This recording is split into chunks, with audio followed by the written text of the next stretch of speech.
পাওয়ার সাপ্লাইয়ের একটা ভালো দিক হলো পোটেনশিওমিটারের সাথে যে সুইচটা দেওয়া হয়েছে এটা ডিরেক্টলি লাইভ লাইনকে কাট করে দেয়। সহজ বাংলা, এই সুইচটা ডিসি লাইনের না, এসি লাইনের। অর্থাৎ এটা বন্ধ করলে কোনো প্রকার বিদ্যুৎই সার্কিটে প্রবেশ করবে না, কোনো লিকেজ কারেন্ট থাকবে না এবং অযথা আপনার বিদ্যুৎ বিল বাড়বে না।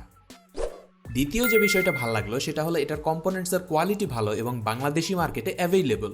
দেখেন, এসএমপিএস কন্ট্রোলার হলো UC3843, যা গলির চিপার দোকানেও পাওয়া যায় এবং wide variety of power supply ব্যবহার করা হয়ে থাকে।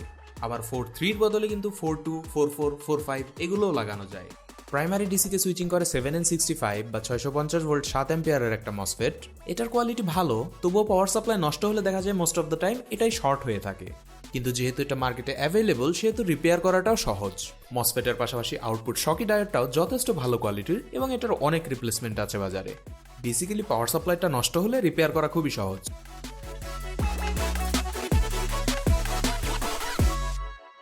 এখন দেখি এই পাওয়ার সাপ্লাইয়ের কোন কোন বিষয়গুলোতে কমতি আছে।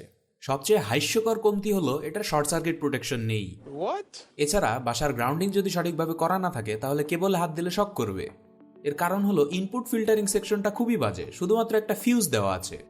চলেন দেখি একটা ওয়েল ডিজাইন পাওয়ার সাপ্লাই কেমন হয়। এটাও 24 ভোল্ট 5 অ্যাম্পিয়ারেরই।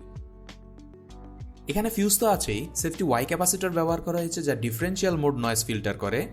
ভ্যারিস্টর আছে যেটা ইনপুট সার্জ থেকে প্রোটেকশন দেয়, বেসিক্যালি বিদ্যুৎ চমকানো থেকে প্রোটেকশন। সেফটি এক্স ক্যাপাসিটর আছে যেটা কমন মোড নয়েজ ফিল্টার করে। সেখানে এই ভ্যারিয়েবল পাওয়ার সাপ্লাইটিতে ইনপুটে কোনো ইএমআই ফিল্টার নেই, যে কারণে আপনার বাসার ফ্যান, ইন্ডাকশন কুকার, ফ্রিজের যে ইলেকট্রিক্যাল নয়েজগুলো সেগুলো ডিরেক্টলি ইনপুটে ঢুকে আউটপুটে চলে আসবে।